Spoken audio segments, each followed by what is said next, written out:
As a financial professional, a former tax lawyer, guest lecturer, speaker, and mother of three, all these ideas are my own, with the goal of helping people feel more comfortable and confident when it comes to their money and growing their wealth.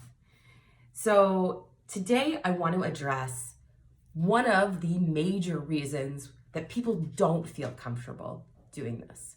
Because as much as I can try to teach the concepts, and I have this fun little course that I have really appreciated the opportunity to give because it creates this space to talk about it, there are still lots of people out there who feel completely disinterested by this topic and almost an aversion to learning about money. Now, the thing about that is, like health, like our health, money is not optional. We can't just decide not to care or learn about how to live a healthy life, for example. I mean, we could, but that would clearly be a bad decision. And if we do that with respect to money, I mean, first of all, that means someone else is taking care of it because we have to deal with it. And if someone else is taking care of it, that means a whole host of things. They could be doing a great job. It could mean one day you will be forced to do it and then have to start from scratch. It also could mean that it could be being done better. Who knows? Only you would know if you knew. So I think it is so worthwhile to be in spaces where you have the opportunity and to work on being comfortable learning about money. Now, why is it that people are uncomfortable? Now, it could be, of course, we think of money as taboo. It is, we're socialized not to talk about money. It's not good manners. It could be that we just don't know enough, so we're not comfortable having the conversation. But what is it that makes people that averse to being around these conversations or by trying to learn? I'm going to argue that it's the fact that money is emotional and makes us feel really, really hard emotions. And that's why people stay away. So let's talk about that a little more. Let's think about the different modalities of dealing with money. So you think about spending, people have very conflicted feelings about their spending, about their saving, about their earning. Do you feel you earn enough? Could you earn more? Did you earn more? Did you hope to earn more? And investing, right? Did we make mistakes? Did we start too late? Do we do it at all? Do we trust the person who's helping us? Do we know what our fees are? All these things that could make us feel all these different emotions. Not to mention that we grew up, we had parents, and what did our parents feel about money? What was the perspective, or how was money dealt with, for example, in our childhood? How does that affect how we feel about money today?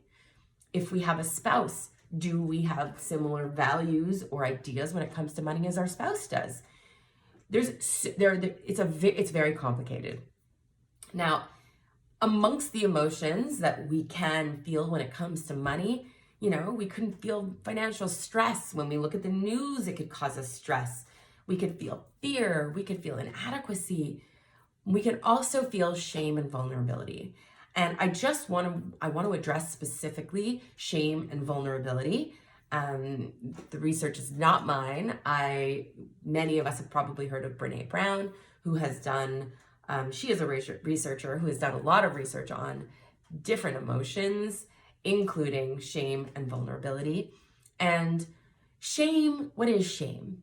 Shame is that feeling of something bad about ourselves. So shame is, I am bad at money, for example. I am not smart enough to learn about money.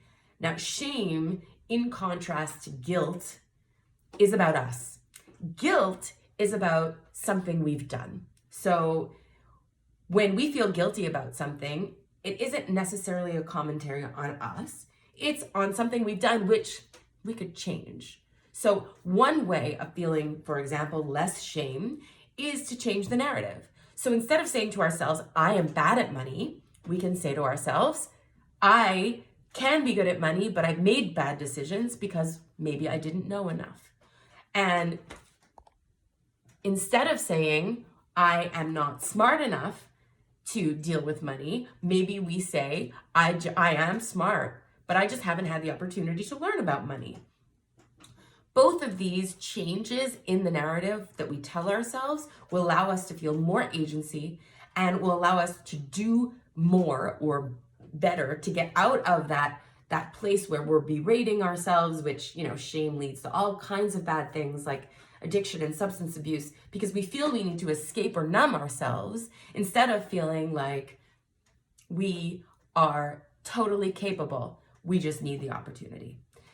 Another thing we can do to reduce our shame is to talk about it. And one of the really great things about the lecture that I actually am giving soon a couple times and have given recently is that it creates spaces for the conversation. So you may have people in the room who are more able to talk about it, have more experience talking about it. There are others who will have less.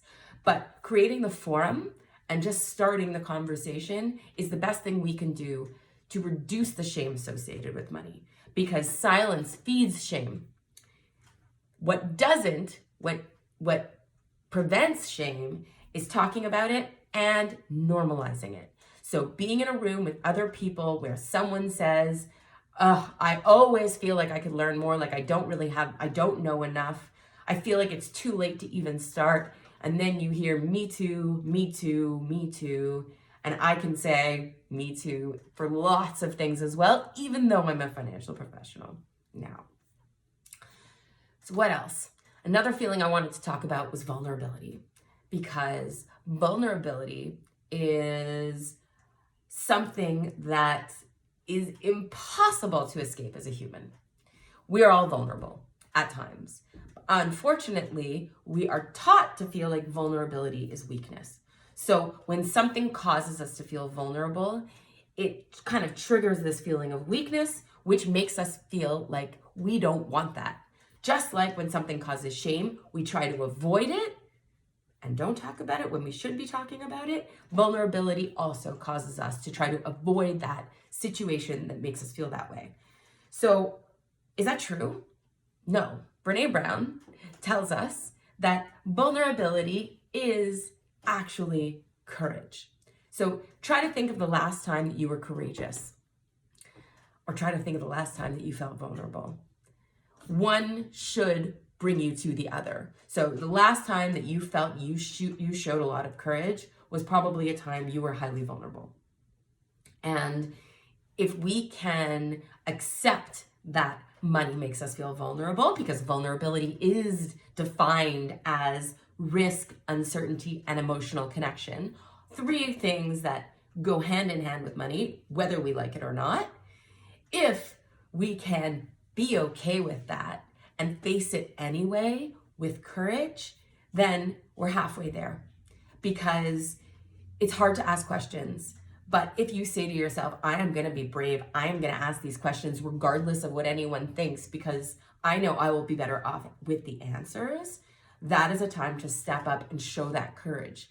And what I would like to help is people to, I'd like to help you get there, help you build that courage, help you learn some of the basic information so that, you know what questions to ask, or questions come to mind more readily.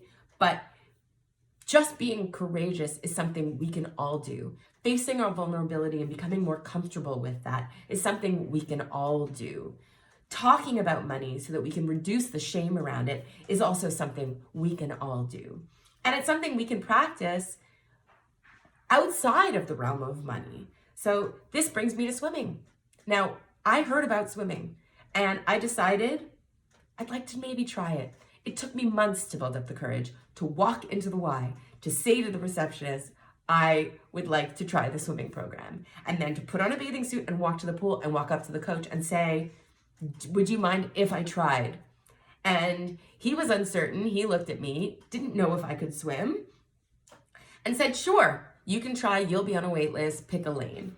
And there were so many days where in the morning, it took a ton of vulnerability and courage to put back on that bathing suit and get back into that pool, perhaps in a different lane, in the same lane, not knowing what I was doing so much of the time. But that feeling is a feeling if you practice it, you actually get better at it. You can get better feeling uncomfortable. You can get better at being vulnerable, and you will see that you will be that much more courageous. You will face things with that much higher level of bravery, and it will allow you to do more, to grow more, to learn more, not just when it comes to money.